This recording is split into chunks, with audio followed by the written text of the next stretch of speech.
পশ্চিমবঙ্গ সমগ্র শিক্ষা মিশন, বিদ্যালয় শিক্ষা বিভাগ, পশ্চিমবঙ্গ সরকারের উদ্যোগে বাংলা শিক্ষা ক্লাসরুম 2024-এ সকলকে স্বাগত। আমি স্বাতী ভৌমিক, বেহালা হাই স্কুলের ইতিহাস বিষয়ের সহশিক্ষিকা। প্রিয় ছাত্রছাত্রীরা, আজকে আমি তোমাদের নবম শ্রেণীর ইতিহাস বিষয়ের দ্বিতীয় অধ্যায় বিপ্লবী আদর্শ, নেপোলিয়নীয় সাম্রাজ্য ও জাতীয়তাবাদ সম্পর্কে আলোচনা করব। এসো, এই যে অধ্যায়কে আমি যে দুটি পর্বে ভাগ করেছি তার প্রথম পর্বে কি কি আছে একটু দেখে নিই। প্রথমেই দেখে নাও যে আমি প্রথম পর্বে আলোচনা করব নেপোলিয়ন বোনাপার্টের ক্ষমতা লাভ, ফরাসি বিপ্লবের আদর্শের প্রেক্ষিতে কোড নেপোলিয়ন প্রণয়ন, নেপোলিয়নীয় সাম্রাজ্যের সঙ্গে ফরাসি বিপ্লবের আদর্শের সংঘাত, ইউরোপের পুনর্গঠন এবং নেপোলিয়নীয় সাম্রাজ্যের বিরুদ্ধে জাতীয়তাবাদী প্রতিক্রিয়া। অষ্টাদশ শতক সম্পর্কে আলোচনা করার আগে আমরা একটু প্রসঙ্গ অন্তরে যাই। তোমরা জানো যে সব খেলার সেরা হচ্ছে ফুটবল। সেই ফুটবল খেলে যে দেশগুলি, সেই দেশগুলির বেশিরভাগই ইউরোপে অবস্থিত। তোমরা যদি মানচিত্রে দেখো, ভালো করে লক্ষ্য করো, তাহলে দেখবে ইউরোপ মহাদেশটি অবস্থিত উত্তর আটলান্টিক মহাসাগর, তার পশ্চিমে রেখে, এবং পূর্ব দিকে উত্তর প্রশান্ত মহাসাগরীয় অঞ্চল। এই দুটি মহাসাগরের মাঝখানে ইউরোপ মহাদেশটি অবস্থিত। ইউরোপ মহাদেশের ঠিক দক্ষিণে রয়েছে এশিয়া মহাদেশ। এই যে ভারতবর্ষ, এই ভারতবর্ষে আমরা থাকি। ভারতবর্ষ আমরা জানি প্রায় 300 বছর ধরে যে দেশটির অধীনে ছিল সেই দেশটির নাম হচ্ছে ব্রিটিশ সাম্রাজ্য। তো ইংল্যান্ড বা ব্রিটিশ বা ব্রিটেন যাই আমরা বলি না কেন, সেই দেশটি অবস্থিত ছিল কিন্তু ইউরোপীয় মহাদেশে। এই ইউরোপীয় মহাদেশ যখনই আমরা দেখব, জানি যে সেখানে যে দেশগুলি রয়েছে, অর্থাৎ ইংল্যান্ড, ফ্রান্স, স্পেন, পর্তুগাল, প্রত্যেকটি দেশের মধ্যে রাশিয়া কিন্তু আমরা জানি ফুটবল খেলতে পারদর্শী। তারা কিন্তু নিয়মিত 4 বছর অন্তর অন্তর যে বিশ্বকাপ ফুটবল অনুষ্ঠিত হয় তাতে কিন্তু তারা অংশগ্রহণ করে। তো আমরা শুধুমাত্র যে ফুটবল খেলার জন্য তাদের মনে রাখবো তাই নয়, ইতিহাসও তাদের মনে রেখেছে। এবারে আসি বিষয়ে। অষ্টাদশ শতকের ইউরোপের ইতিহাস মূলত ফ্রান্সের ইতিহাস। ফ্রান্স এমন একটি দেশ ছিল যে দেশটিতে বিপ্লব, বিদ্রোহ এবং সর্বোপরি একজন সমর নায়কের উপস্থিতি তাকে স্মরণীয় করে রেখেছে। নেপোলিয়ন বোনাপার্ট নামটা তোমরা জানো, শুনেছো। নেপোলিয়ন বোনাপার্ট অষ্টাদশ শতকে ফ্রান্সের ইতিহাসের নিয়ন্ত্রক ছিলেন। ইউরোপের রাজনীতিকে সম্পূর্ণভাবে নিজের করায়ত্ত করে তিনি এক বিশাল সাম্রাজ্য প্রতিষ্ঠা করেছিলেন, যে সাম্রাজ্যটাকে আমরা বলি ফরাসি সাম্রাজ্য। প্রায় 5 লক্ষ বর্গ কিলোমিটার জুড়ে এই সাম্রাজ্য তিনি প্রতিষ্ঠা করেছিলেন। উত্তরে হামবার্গ থেকে দক্ষিণ রোম পর্যন্ত তার সাম্রাজ্য বিস্তৃত হয়েছিল এবং প্রায় 4.5 কোটি জনগণ ছিল সেই সাম্রাজ্যের প্রজা। নেপোলিয়ন নিজে ফরাসি বিপ্লবের যে আদর্শ, অর্থাৎ সাম্য, মৈত্রী এবং স্বাধীনতা, তাতে বিশ্বাসী ছিলেন। কিন্তু তিনি নিজের মনের মধ্যে এই যুক্তি সাজিয়ে রেখেছিলেন যে ফরাসিবাসী তারা সমতা চায়, স্বাধীনতা চায় না। যার জন্য পরবর্তীকালে তিনি যা কিছু প্রণয়ন করেছেন, সেই শাসক হিসেবে, প্রশাসক হিসেবে, আইন প্রণেতা হিসেবে, বিচারক হিসেবে, তাতে আমরা দেখতে পাচ্ছি যে তিনি স্বাধীনতাকে কিন্তু কোনো রকম ভাবেই ফরাসি জাতির হাতে ছেড়ে দেননি। তিনি চেষ্টা করেছিলেন যে ফরাসি বিপ্লব প্রসূত যে আদর্শ, তার সঙ্গে 1789 খ্রিস্টাব্দে ফ্রান্সে ঘটে যাওয়া যে ফরাসি বিপ্লব, সে পূর্বেকার সময়কে, যাকে আমরা অসিয়া রেজিম বলি, তার একটা মেলবন্ধন ঘটাতে।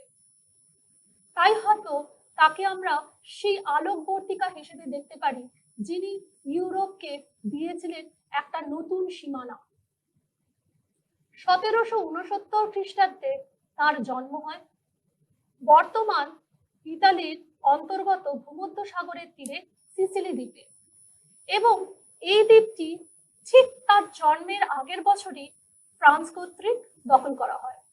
ফলে নেপোলিয়ন ফরাসি হিসেবে স্বীকৃত হন। মজার কথা হচ্ছে, নেপোলিয়ন কিন্তু একটি মধ্যবিত্ত পরিবারে জন্মগ্রহণ করেছিলেন। তার বাবা মা দুজনেই ছিলেন মধ্যবিত্ত পরিবারের।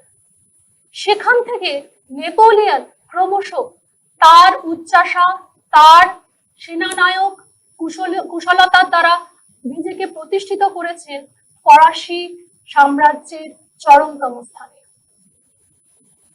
কিভাবে প্রতিষ্ঠা করলেন সেটা সম্পর্কে আমরা অবশ্যই জানব। এছাড়াও নেপোলিয়ন কি শুধুমাত্র তার সাম্রাজ্য প্রতিষ্ঠার জন্য স্মরণীয় হয়ে রয়েছেন? মোটেও তাই নয়। নেপোলিয়ন ধীরে ধীরে নিজেকে সুপ্রশাসক হিসেবে প্রতিষ্ঠা করেছেন। তিনি স্কুল তৈরি করেছিলেন। শুধু তাই নয়, তিনি ফ্রান্সে যোগ্যতার ভিত্তিতে লিজিয়ন অফ অনার দেবার কথা ঘোষণা করেছিলেন। জন্মের পরবর্তী সময়ে মাত্র 16 বছর বয়সে নেপোলিয়ন ফ্রান্সের গোলন্দাজ বাহিনীর দ্বিতীয় লেফটেন্যান্ট হিসেবে যোগদান করেছিলেন। এই যোগদান করার পাশাপাশি তিনি কিন্তু সামরিক ক্ষেত্রে তার কৃতিত্ব দেখাতে শুরু করেছিলেন। 1795 খ্রিস্টাব্দে যখন গণ নিরাপত্তা সমিতি রয়েছে, তখন তাকে দায়িত্ব দেওয়া হয়েছিল তুলো বন্দর ব্রিটিশ অধিকৃত ভূমধ্য সাগরে অবস্থিত তা পুনরুদ্ধারের জন্য। নেপোলিয়ন ব্রিটিশদের কাছ থেকে সফলভাবে সেই বন্দর পুনরুদ্ধার করেন। নেপোলিয়ন শুধুমাত্র যে একজন সমরকুশলী অধিনায়ক ছিলেন তাই নয়, তিনি ধীরে ধীরে তার যে সমর দক্ষতাকে অনুশীলনের মাধ্যমে চরমতম শীর্ষে নিয়ে গিয়েছিলেন। তার যে উত্থান, তার প্রেক্ষাপট কি ছিল? তিনি তো নিজে সামরিক ক্ষমতা ধীরে ধীরে প্রয়োগ করে নিজেকে আস্তে আস্তে সেই সীমার দিকে নিয়ে যাচ্ছেন। কিন্তু তার পূর্ববর্তী যদি অবস্থা আমরা দেখি ফ্রান্সে, সেখানে দেখতে পাবো 1794 খ্রিস্টাব্দে ফ্রান্সের সন্ত্রাসের রাজত্বের অবসান ঘটছে জ্যাকোবিন নেতা রোবস্পিয়ারের গিলোটিনে হত্যার পর। এই হত্যার পরবর্তী সময়ে ফ্রান্সের সন্ত্রাসের রাজত্বের অবসানের পর জাতীয় সভা 5 জন ডাইরেক্টর এবং 2 কক্ষ বিশিষ্ট আইনসভার হাতে ফ্রান্সের দায়িত্ব তুলে দেয়। কিন্তু এই যে 5 জন ডাইরেক্টর, তারা ছিলেন অত্যন্ত অপদার্থ এবং তারা কিন্তু ফ্রান্সে কোনো রকম সংস্কার করতে পারেননি। ফলে ফরাসিবাসীর মোহভঙ্গ হয়েছিল, বিশেষত আর্থিক সংস্কার। মনে রাখতে হবে, নেপোলিয়ন আসার আগে পর্যন্ত ফরাসি কোষাগার বিপ্লব পরবর্তী সময় আমরা দেখতে পাচ্ছি বিভিন্ন রকম যুদ্ধে এবং বিদ্রোহ দমন করতে ফ্রান্সের কোষাগার কিন্তু নিঃশেষ হয়ে গিয়েছিল। ফলস্বরূপ কি হলো? ফলস্বরূপ হচ্ছে ফরাসিবাসী আশা করছিল এমন একজন কেউ আসুক ধূমকেতুর মতো, যিনি কিনা ফ্রান্সে প্রতিষ্ঠা করবেন সুশাসন ব্যবস্থা। মজার কথা হচ্ছে, নেপোলিয়ন বোনাপার্ট নিজে কিন্তু জ্যাকোবিন পন্থী ছিলেন। 1790 খ্রিস্টাব্দে তিনি জ্যাকোবিন দলে যোগ দিয়েছিলেন এবং মনে প্রাণে তিনি ফরাসি বিপ্লবের যে আদর্শ, অর্থাৎ সাম্য, মৈত্রী এবং স্বাধীনতায় বিশ্বাস করতেন। ফলে নেপোলিয়নের যে অনন্য সাধারণ প্রতিভা এবং তার যে ধূমকেতুর মতো ফ্রান্সের আকাশে উদয় হওয়া, সেটি কিন্তু ফরাসিবাসী তাদের মুক্তির দূত হিসেবে নেপোলিয়নকে মেনে নিয়েছিলেন।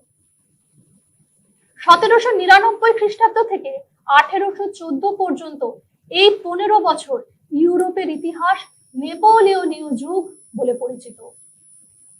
নেপোলিয়ন নিজে প্রথমে একজন সামান্য সৈনিক হিসেবে তার জীবন শুরু করলেও মাত্র 16 বছর বয়সে, মনে রাখতে হবে, তিনি কিন্তু তার সৈনিক জীবন শুরু করেছিলেন। তারপর ধাপে ধাপে তিনি নিজেকে ব্রিগেডিয়ার, মেজর জেনারেল এবং পরবর্তী সময়ে যখন উগ্র রাজপন্থী সমর্থকরা জাতীয় সভা আক্রমণ করলো, নেপোলিয়ন সম্পূর্ণ নিজের দায়িত্বে সেই জাতীয় সভাকে সেই উগ্র রাজপন্থী সমর্থকদের হাত থেকে রক্ষা করেন। এবং এই যে তিনি রক্ষা করলেন, এই ঘটনাটাকে বলা হয় ভ্লাদিমিরের ঘটনা বা অক্টোবরের ঘটনা। এর পুরস্কার হিসেবে নেপোলিয়ন সম্পূর্ণভাবে ফ্রান্সের আভ্যন্তরীণ যে সৈন্যবাহিনী ছিল তার সর্বোচ্চ পদে নিয়োজিত হন।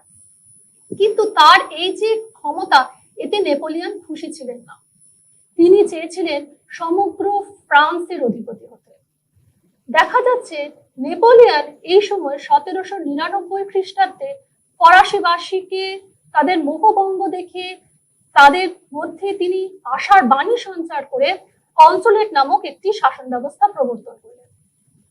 1799 খ্রিস্টাব্দ থেকে 1804 পর্যন্ত এই কনসুলেট শাসন ব্যবস্থা ফ্রান্সে প্রচলিত ছিল। 3 জন কনসালের হাতে ছিল ফ্রান্সের শাসনভার। তার মধ্যে সর্বশক্তিমান এবং সর্বজনপ্রিয় এবং স্বৈরাচারী ক্ষমতার অধিকারী হয়ে উঠেছিলেন প্রথম কনসাল, অর্থাৎ নেপোলিয়ন বোনাপার্ট। নেপোলিয়ন শুধুমাত্র যে সর্বোচ্চ ক্ষমতা ভোগ করেছেন তাই নয়, তিনি সেনেটের অনুমতি ক্রমে এবং জাতীয় সভার দ্বারা 10 বছরের জন্য পরবর্তী সময় সারা জীবনের জন্য কনসাল হবেন বলে তাদেরকে নির্দেশ দিয়েছিলেন। এবং তারা সেটি মানতে বাধ্য হয়েছিল, কারণ নেপোলিয়নের সাথে ছিল ফরাসি জনগণ। 1804 খ্রিস্টাব্দে নেপোলিয়ন কনসুলেট ব্যবস্থার পতন ঘটালেন, যার জন্য ঐতিহাসিক রাইকার নেপোলিয়ন যেহেতু সর্বোচ্চ ক্ষমতা লাভ করেছিলেন এবং বাকি 2 জন কনসালের কোনো রকম ক্ষমতাই ছিল না, তাই জন্য রাইকার বলেছেন যে কনসুলেট শাসন ব্যবস্থার বাষ্প এবং ইঞ্জিন দুটোই ছিলেন নেপোলিয়ন বোনাপার্ট। এইভাবে নেপোলিয়ন 1804 খ্রিস্টাব্দে কনসুলেট শাসন ব্যবস্থার অবসান ঘটালেন এবং প্রতিষ্ঠা করলেন সেনেটের অনুমতি ক্রমে গণভোটের মাধ্যমে নিজেকে ফরাসি জাতির সম্রাট। তিনি ফরাসি জাতির সম্রাট হবার পর জনগণ কিন্তু তার পাশেই ছিল। তারা ভাবতে পারেনি যে পরবর্তীকালে নেপোলিয়ন ফ্রান্সে একনায়কতন্ত্র প্রতিষ্ঠা করবে।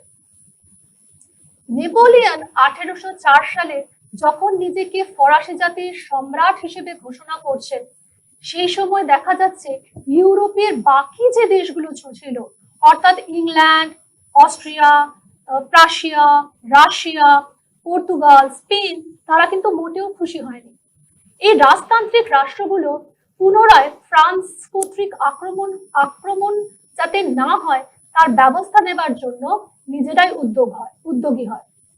এবং সর্বোপরি আরেকটি কথা বলতে হয় এর পাশাপাশি, যে শুধু তারা উদ্যোগী হয়েছিল তাই নয়, তারা তাদের নিজেদের মধ্যে যা বৈরিতা ছিল তাকে সম্পূর্ণ পাশে রেখে নিজেদের মধ্যে এই আলোচনা এবং চুক্তি করেছিল যে ফ্রান্স যাতে পুনরায় এই রাষ্ট্রগুলি দখল করতে না পারে তার জন্য তারা ঐক্যবদ্ধ থাকবে। 1804 খ্রিস্টাব্দে নেপোলিয়নের রাজ্যাভিষেক প্রকৃতপক্ষে ইউরোপের ইতিহাসে একটি যুগান্তকারী ঘটনা। রাজরক্ত না থাকা সত্ত্বেও নেপোলিয়ন যেভাবে যে পদ্ধতিতে সাম্রাজ্যের সর্বোচ্চ সীমায় উঠেছিলেন, সেই সাম্রাজ্য পরবর্তীকালে তারই বদান্যতায় কিন্তু ধ্বংসস্তূপে পরিণত হয়েছিল।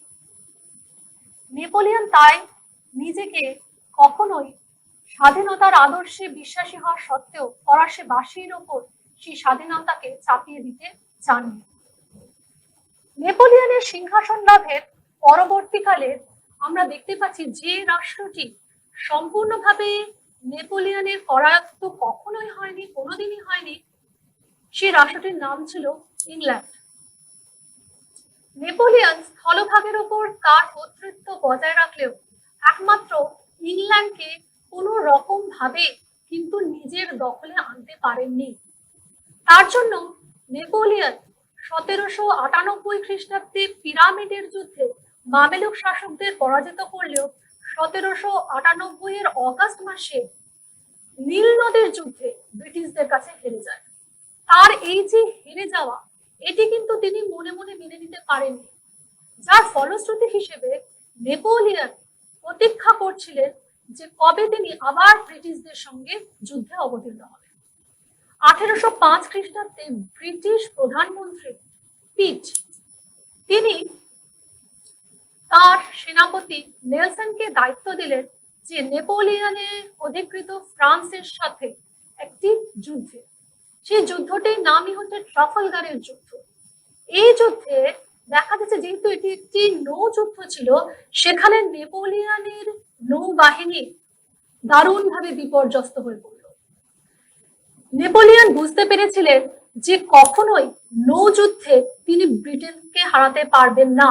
ব্রিটিশরা নৌযুদ্ধে অত্যন্ত ক্ষমতাশালী এবং সমগ্র পৃথিবী জুড়ে তারা যে উপনিবেশ প্রতিষ্ঠা করেছে তার অন্যতম কারণই হচ্ছে নৌবিদ্যায় তাদের পারদর্শিতা। তাই নেপোলিয়ন এই যে ট্রাফালগারের যুদ্ধ, এই যুদ্ধের পর সাধারণত আর স্থলপথে তার সাম্রাজ্য বিস্তার করলেও জলপথে কিন্তু তিনি আর ব্রিটিশদের বিরুদ্ধে আর এগোতে ভরসা পাননি।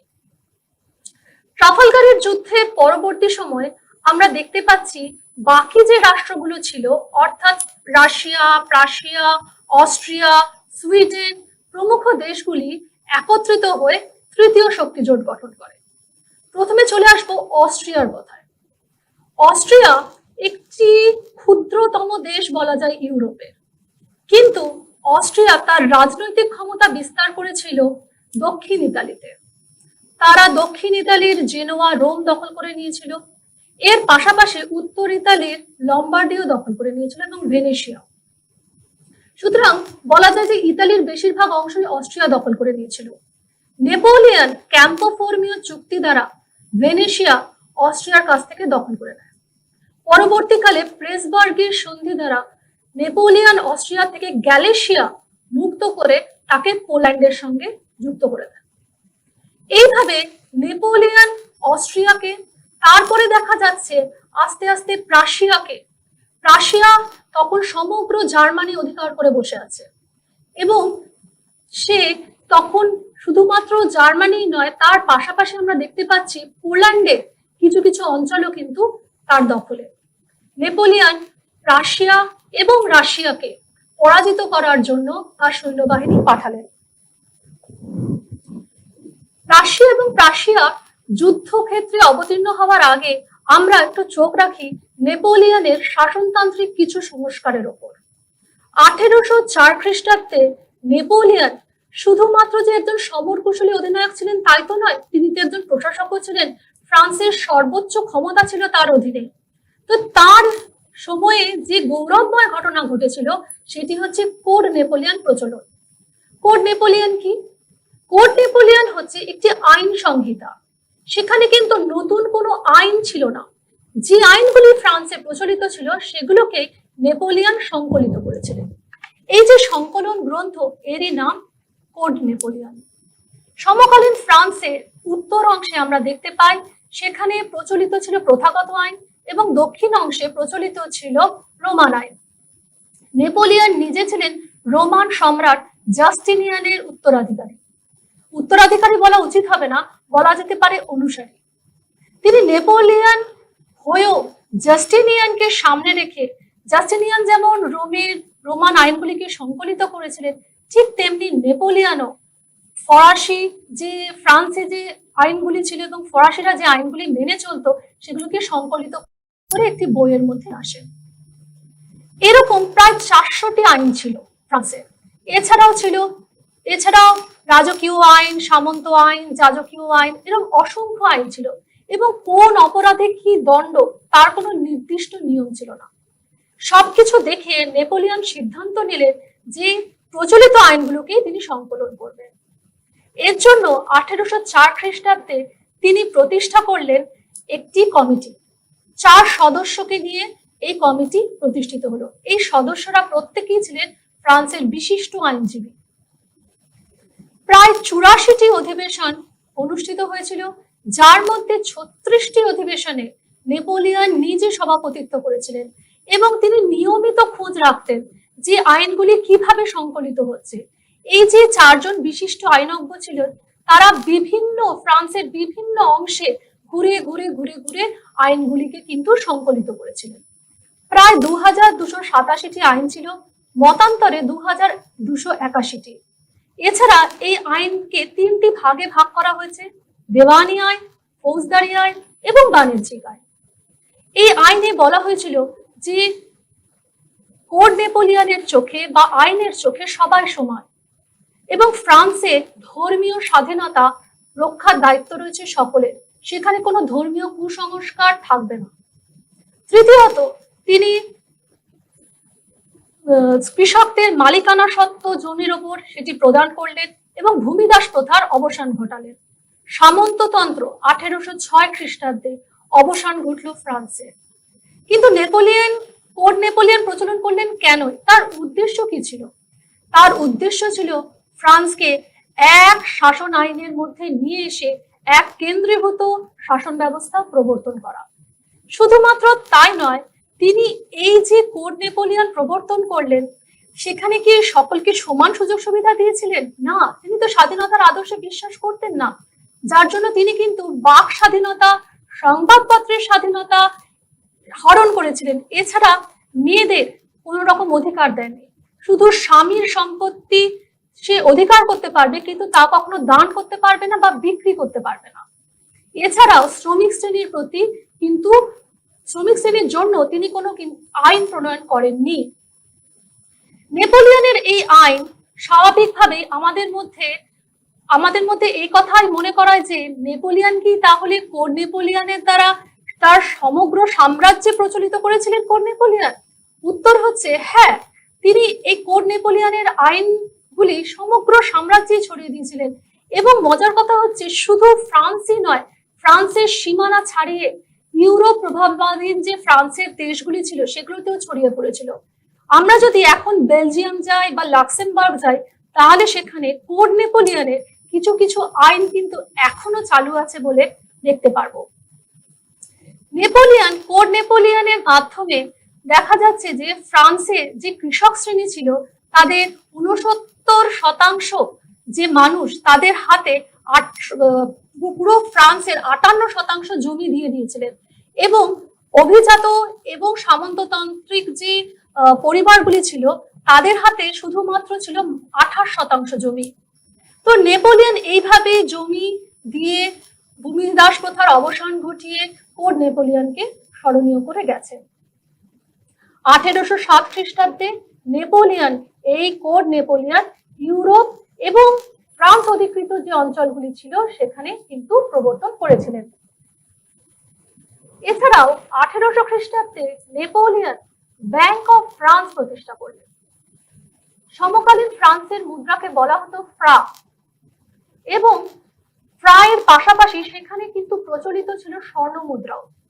কিন্তু স্বর্ণ মুদ্রা জাল হতে পারে এই মনে করে নেপোলিয়ন পরবর্তীকালে কিন্তু অ্যাসাইনেট নামে কাগজি মুদ্রার প্রবর্তন করেছিলেন। ব্যাংক অফ ফ্রান্স বা কেন্দ্রীয় ব্যাংক প্রতিষ্ঠার উদ্দেশ্যই ছিল যে সেখানে যেমন ভাবে আমরা আজকে বর্তমানে ব্যাংকে গিয়ে টাকা তুলি বা কোনো লোন নেবার জন্য ব্যাংকে যাই, নেপোলিয়ন কিন্তু ব্যাংক প্রতিষ্ঠা করেছিলেন শুধুমাত্র বণিকদের সুযোগ সুবিধা দেওয়ার জন্য, ব্যবসা বাণিজ্যের উদ্দেশ্যে এবং চেম্বার অফ কমার্স বা বণিক সংঘ প্রতিষ্ঠা করে তাদের যাতে লেনদেনে কোনো অসুবিধা না হয় তার জন্য কিন্তু তিনি ব্যাংক অফ ফ্রান্স প্রতিষ্ঠা করেন। এর পাশাপাশি একটু আগে বললাম যে তিনি 1800 থেকে 1815 খ্রিস্টাব্দ পর্যন্ত ফ্রান্সে একটি কাগজি মুদ্রা প্রবর্তন করেছিলেন যার নাম অ্যাসাইনেট। কারণ ধাতব মুদ্রা তো যে কোনো সময় ধাতব মুদ্রার দামও রয়েছে, প্লাস যে কোনো সময় জাল হতে পারে, তার জন্যই তিনি এই শুধুমাত্র ব্যবসায়িক আদান প্রদানের জন্য এবং সর্বসাধারণের ব্যবহারের জন্য এই অ্যাসাইনেট নামক কাগজি মুদ্রার প্রবর্তন করেছিলেন। মনে রাখতে হবে যে এই অ্যাসাইনেট কাগজি মুদ্রা সেই 1800 সাল থেকে 1815 নেপোলিয়নের পুরো যে সাম্রাজ্যের যে সূচনা কাল থেকে একদম শেষ পর্যন্ত যতদিন তিনি রাজা ছিলেন ততদিন পর্যন্ত কিন্তু আমরা দেখতে পাচ্ছি ফ্রান্সে এই কাগজি মুদ্রার প্রবর্তন ছিল, কাগজি মুদ্রার প্রচলন ছিল। এর পাশাপাশি একটু বলে নিই নেপোলিয়ন কি কি শাসন সংস্কার করেছিলেন। তিনি ফ্রান্সে লিজিয়ন অফ অনারের ব্যবস্থা করেছিলেন। লিজিয়ন অফ অনার কি? তিনি শাসন ক্ষেত্রে যোগ্য যে তাকে আরো বেশি উৎসাহ দেবার জন্য এবং গুণী মানুষদের স্বীকৃতি দেবার জন্য ফ্রান্সের সর্বোচ্চ সম্মান লিজিয়ন অফ অনার দেন। কিন্তু ঐতিহাসিকরা বলছেন বর্তমানে যে এই যে সম্মান প্রদর্শন সেটি কিন্তু ফ্রান্সের যে আদর্শ সাম্য তার থেকে বিচ্যুত হয়েছিল। এর পাশাপাশি নেপোলিয়ন অর্থনৈতিক কিছু সংস্কার করেছিলেন। তিনি কোনো প্রত্যক্ষ কর আদায়ের ব্যবস্থা কিন্তু রাখেননি। তিনি পরোক্ষ কর আদায়ের জন্য কিছু প্রতিনিধি নিয়োগ করেছিলেন, যারা নিয়মিত ফ্রান্সের বিভিন্ন অংশে ঘুরে ঘুরে কর আদায় করতেন এবং নিয়মিত সেই কর, নির্দিষ্ট পরিমাণ সেই কর রাজকোষে জমা দিতেন। সন্ত্রাসের রাজত্ব এবং ডাইরেক্টরি শাসনের সময় যে অর্থ ভান্ডার ফ্রান্সের নিঃশেষ হয়ে গিয়েছিল, ধীরে ধীরে নেপোলিয়নের কর ব্যবস্থার সংস্কারের ফলে সেই অর্থ ভান্ডার কিন্তু পুনরায় আবার অর্থে ভরে যায়। এছাড়াও তিনি তার সমগ্র সাম্রাজ্যকে 130টি ডিপার্টমেন্টে বিভক্ত করেন। সেখানে তিনি জেলা এবং রাজ্য স্তরে প্রিফেক্ট, সাব প্রিফেক্ট প্রমুখ কর্মচারীদের নিযুক্ত করেন। এই কর্মচারীরা কিন্তু নির্বাচনের মাধ্যমে হতো না নিয়োগ, এই কর্মচারীরা মনোনীত হতো স্বয়ং নেপোলিয়নের দ্বারা। তিনি একটু আগে বললাম তিনি যোগ্যতাকে মান্যতা দিয়েছিলেন, যোগ্যতার ভিত্তিতে কাকে উচ্চ পদে বসাবেন আর কাকে সরিয়ে দেবেন সেটি সম্পূর্ণভাবে তার এককেন্দ্রীভূত শাসন ব্যবস্থার অন্যতম বৈশিষ্ট্য ছিল। এই কাগজি মুদ্রা প্রচলনের পাশাপাশি আমরা দেখতে পারি যে নেপোলিয়ন নিজেও কিন্তু, আমরা জানি যে তিনিও কিন্তু এই কাগজি মুদ্রা নিজে ব্যবহার করতেন এবং যখন তিনি বণিকদের লাইসেন্স দেওয়া শুরু করলেন তখন কিন্তু এই কাগজি মুদ্রার মাধ্যমে তিনি কিন্তু বণিকদের লাইসেন্স দিতেন। এরপরে চলে আসি তার বিখ্যাত উক্তি, আমি বিপ্লবের সন্তান, আমি বিপ্লবকে ধ্বংস করেছি। নেপোলিয়ন বিপ্লবের সন্তান তো বটে, কারণ বিপ্লবের সময় তিনি ধূমকেতুর মতো আবির্ভাব ঘটেছিল তার ফ্রান্সের আকাশে, এবং যেসব পদদলিত এবং নির্যাতিত রাষ্ট্রগুলি ছিল তারা মনে করেছিল নেপোলিয়ন হচ্ছেন তাদের কাছে মুক্তির দূত। কোনো কোনো ঐতিহাসিক তাই জন্য নেপোলিয়নকে জুলিয়াস সিজারের সঙ্গে তুলনা করেছে। নেপোলিয়ন ফ্রান্সের যে বিপ্লব প্রসূত যে আদর্শ সাম্য এবং মৈত্রীকে ব্যবহার করেছেন। তিনি সবসময় বিশ্বাস করেছেন যে প্রত্যেকটা মানুষই সমান এবং প্রত্যেকটা মানুষেরই ধর্মীয় স্বাধীনতা রয়েছে, তাদের বাক স্বাধীনতা রয়েছে, কিন্তু স্বাধীনতাটা যেন এমন পর্যায়ে না যায় যাতে সেটি সম্রাটের বিরুদ্ধাচরণ করে। তাই জন্য নেপোলিয়ন কিছু কিছু ক্ষেত্রে তিনি নিজেকে বিপ্লবের সন্তান বলেছেন, বিপ্লবকে ধ্বংস করেছে। অর্থাৎ তিনি এই যে ফরাসি বিপ্লব প্রসূত যে আদর্শ, স্বাধীনতার আদর্শকে তিনি মেনে নেননি। তিনি বিশ্বাস করতেন যে ফরাসি জাতি তারা মনে মনে সাম্য চায়, সমতা চায়, কিন্তু স্বাধীনতা চায় না। যার জন্য তিনি বাক স্বাধীনতা, সংবাদপত্রের স্বাধীনতা এগুলোকে হরণ করেছিলেন। এছাড়াও তিনি হরণ করার পাশাপাশি তিনি কিছু শিক্ষা সংস্কারও করেছিলেন। তিনি জাতীয় শিক্ষা ব্যবস্থা গড়ে তুলেছিলেন এবং প্রত্যেকটি কমিউনে একটি করে প্রাথমিক শিক্ষা ব্যবস্থা গড়ে তোলেন। প্রাথমিক স্কুলগুলোর দায়িত্ব দেন পৌরসভার হাতে। এক শিক্ষা অধিকর্তার অধীনে তিনি আনেন মাধ্যমিক স্কুলগুলোকে। এছাড়াও শিক্ষক শিক্ষণ কলেজ, ইউনিভার্সিটি অফ ফ্রান্স 1800 খ্রিস্টাব্দে তিনি প্রতিষ্ঠা করলেন এবং এর পাশাপাশি কারিগরি এবং সমর শিক্ষার জন্য তিনি লিসে নামক স্কুল তৈরি করলেন। সেখানে তিনি ছাত্রদের উদ্দেশ্যে বললেন, তোমরা সব বিষয়ে শিক্ষিত হও, তোমরা ইতিহাস পড়ো, দর্শন পড়ো, ভূগোল পড়ো, সব বিষয় পড়ো, কিন্তু মনে রাখবে যে সম্রাটকে তোমাদের কিন্তু মেনে চলতেই হবে। সেটি তিনি বলেছিলেন এবং ছাত্রদের মাধ্যমে তিনি কিন্তু কারিগরি শিক্ষার পাশাপাশি সমর শিক্ষাকেও কিন্তু জোর দিয়েছিলেন। ইউনিভার্সিটি অফ ফ্রান্স যখন প্রতিষ্ঠা হচ্ছে, নেপোলিয়ন কিন্তু সেখানে বাইরে থেকে আনা অর্থাৎ বিপ্লব প্রসূত আদর্শকে অক্ষুণ্ণ রেখে স্বাধীনতার হাওয়া বয়ে নিয়ে আসবে এমন কোনো বিষয়কে কিন্তু তিনি সেখানে রাখেননি। তাহলে আমরা কি করে নেপোলিয়নকে বলবো যে তিনি হচ্ছেন বিপ্লবের সন্তান? তিনি তো স্বাধীনতাকে বিশ্বাসই করেননি, স্বাধীনতাকে তিনি একরকম দূর দূর করে হটিয়ে দিয়েছেন। তাহলে নেপোলিয়নের মধ্যে আমরা দ্বৈত ব্যক্তিত্ব বা দ্বৈত সত্তার একটা প্রকাশ দেখতে পাই। একদিকে তিনি নেপোলিয়ন বিপ্লবের সন্তান, অন্যদিকে তিনি নিজেকে বিপ্লব ধ্বংস করেছে বলে নিজেকেই নিজে আখ্যায়িত করেছেন। নেপোলিয়নের এই যে সাম্রাজ্য জয়, যেটি কিছুক্ষণ আগে বললাম যে তিনি প্রায় 5.5 লক্ষ বর্গ কিলোমিটার জুড়ে তার সুবিশাল ফরাসি সাম্রাজ্য তৈরি করেছেন, এবং কোন নেপোলিয়ন প্রতিষ্ঠা করেছেন, যে অঞ্চলগুলি দখল করছেন সেখানে সেগুলো প্রতিষ্ঠা করছেন এবং প্রচার করছেন যে এটি হচ্ছে ফরাসি সমাজের বাইবেল। এছাড়াও রুল অফ ল ইত্যাদি প্রতিষ্ঠার মাধ্যমে তিনি ইউরোপের বিভিন্ন দেশে নিজের অজান্তে জাতীয়তাবাদের হাওয়া ছড়িয়ে দিচ্ছেন।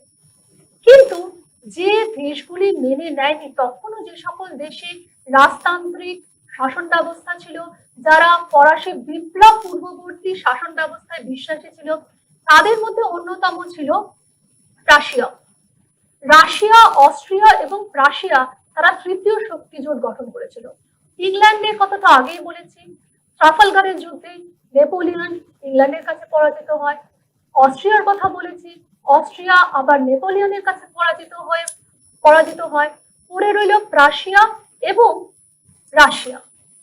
রাশিয়া 1807 খ্রিস্টাব্দে ফ্রিডল্যান্ডের যুদ্ধে পরাজিত হলো নেপোলিয়নের কাছে, যার প্রথম আলেকজান্ডার এই পরাজয়ের পর অপমানজনক টিলজিটের সন্ধিতে স্বাক্ষর করলেন। এই সন্ধিতে কি বলা হয়েছিল? বলা হয়েছিল নেপোলিয়ন ইউরোপে যখন ক্ষমতা বিস্তার করবে সেটা রাশিয়া মেনে নেবে, এবং রাশিয়া সবসময় নিরপেক্ষ থাকবে যখন ফ্রান্সের সঙ্গে অন্য কোনো দেশের যুদ্ধ হবে। এটা মেনে নেওয়া রাশিয়ার পক্ষে খুবই অপমানজনক ছিল। ফলে ফ্রিডল্যান্ডের যুদ্ধে রাশিয়া পরাজিত হলেও মনে মনে সে একটি প্রতিশোধ স্পৃহা কিন্তু রেখেছিল মনের মধ্যে, যে সুযোগ পেলে সে কিন্তু নেপোলিয়নের বিরুদ্ধাচরণ করবে। ফ্রিডল্যান্ডের যুদ্ধে পরাজয়ের পর নেপোলিয়নের এই যে জয়, সেই জয় কিন্তু রাশিয়ার প্রায় সীমান্ত পর্যন্ত তার সীমানা পৌঁছে দিয়েছিল। রাশিয়া তখনও পর্যন্ত আশায় ছিল যে একদিন না একদিন সে কিন্তু এই সুযোগের সদ্ব্যবহার করবে। এরপর আমরা দেখে নেব নেপোলিয়ন কিভাবে ইউরোপের পুনর্গঠন করছেন। প্রথমে দেখবো যে নেপোলিয়ন তো ছিলেন, আমরা জানি, ফ্রান্সের অধিপতি। তিনি সবার আগে নজর দিলেন বহুদা বিভক্ত ইটালির দিকে। ইটালিকে তিনি 3টি রাষ্ট্রের সমন্বয়ে একটি কিংডম অফ ইটালি তৈরি করলেন, এবং এই যে তিনি কিংডম অফ ইটালি বা ইটালিকে প্রতিষ্ঠা করছেন, আমরা জানি যে 1798 খ্রিস্টাব্দে সিজেলপাইন প্রজাতন্ত্র প্রতিষ্ঠা হয়েছিল, এবং 1802 খ্রিস্টাব্দে নেপোলিয়ন নিজেকে ইটালির রাজা বলে ঘোষণা করলেন। অস্ট্রিয়াকে তো ইটালি থেকে দখলমুক্ত করলেনই, তার পাশাপাশি নেপলস থেকে আমরা দেখতে পাচ্ছি ম্যাপে যে ইটালির দক্ষিণে অবস্থিত নেপলস, সেই নেপলস থেকে তিনি বুর্ব রাজাকে সরিয়ে দিলেন, সরিয়ে দিয়ে তার সৎপুত্র ইউজিনকে সিংহাসনে বসালেন। এছাড়াও ছিল সার্ডিনিয়া, সার্ডিনিয়া থেকে তিনি স্যাভয় রাজাকে সরিয়ে দিলেন, এবং সমগ্র ইটালিতে তিনি জাতীয়তাবাদের হাওয়া নিয়ে এলেন। ইতালিবাসী বিশ্বাস করতে শুরু করলো যে পূর্বে যেমন তাদের রোমান সাম্রাজ্যের গৌরব ছিল, সেরকম একদিন তারা নিশ্চয় ঐক্যবদ্ধ হয়ে সেই গৌরবে গৌরবান্বিত হতে পারবে। মধ্য ইতালি দখল করে রেখেছিলেন পোপ ষষ্ঠ পায়াস। নেপোলিয়ন টলেন্টিনোর সন্ধি দ্বারা ষষ্ঠ পায়াসকে ওই অংশ থেকে বিচ্যুত করতে সমর্থ হন। এছাড়াও কনকর্ডাট অফ 1801 এই চুক্তির মাধ্যমে পরবর্তী পোপ সপ্তম পায়াসের সঙ্গে তিনি একটি ধর্ম মীমাংসা চুক্তি করেন। তিনি স্বীকার করে নেন যে ফ্রান্সের অধিকাংশ মানুষের ধর্মই হচ্ছে ক্যাথলিক ধর্ম, কিন্তু পোপ সেখানে কোন রকম ক্ষমতা বিস্তার করতে পারবে না। পোপ যে আগে যে সকল বিষয় ধর্মীয় সকল বিষয়ে পদক্ষেপ নিচ্ছিলেন, সেটিকে নেপোলিয়ন বন্ধ করেন। তিনি পোপের সঙ্গে এই চুক্তিতে সিদ্ধান্ত নেন যে উচ্চ পদ, অর্থাৎ গির্জার যে উচ্চ পদগুলোতে আর্চ বিশপ, বিশপরা ছিলেন, তাদেরকে সরিয়ে দিয়ে সেখানে তিনি তার নিজের মনোনীত ব্যক্তিদের বসাবেন। শুধু তাই নয়, বসাবার পাশাপাশি তাদের মাইনেও দেবেন তিনি। এই সিদ্ধান্ত পোপ সপ্তম পায়াস মেনে নেন। কিন্তু ইউরোপের বাকি যে দেশগুলো ছিল পোপের এই অপমান কিন্তু মেনে নেয়নি। যার ফলশ্রুতি হিসেবে আমরা পরবর্তীকালে দেখতে পাচ্ছি যে যখন তিনি ইতালিকে ঐক্যবদ্ধ করছেন, তখন কিন্তু পোপ তার যে কিছুটা অংশ তখন ইতালিতে রয়েছে, সেই অংশটুকুও কিন্তু তিনি ছাড়তে নারাজ ছিলেন।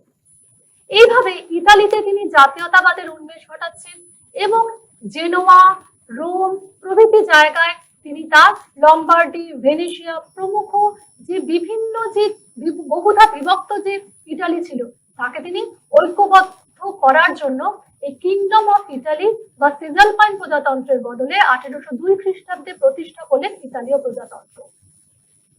এরপরে আমরা দেখব তিনি প্রাশিয়া অধিকৃত জার্মানির বিভিন্ন অংশগুলোকে ঐক্যবদ্ধ করেন।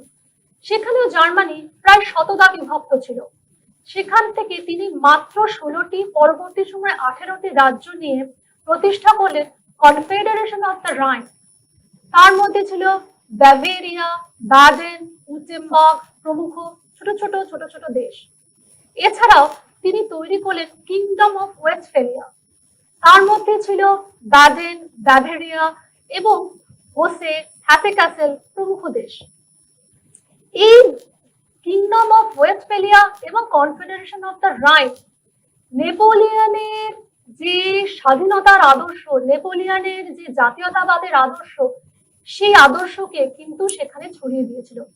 ধীরে ধীরে জার্মানি যে ঐক্যবদ্ধ হচ্ছে তার সূচনা শুরু হলো, যার জন্য অনেক ঐতিহাসিকই স্বীকার করে নিয়েছেন যে নেপোলিয়নই কিন্তু এই যে ইতালি এবং জার্মানির ঐক্য সাধনে প্রথম ভূমিকা নিয়েছিল।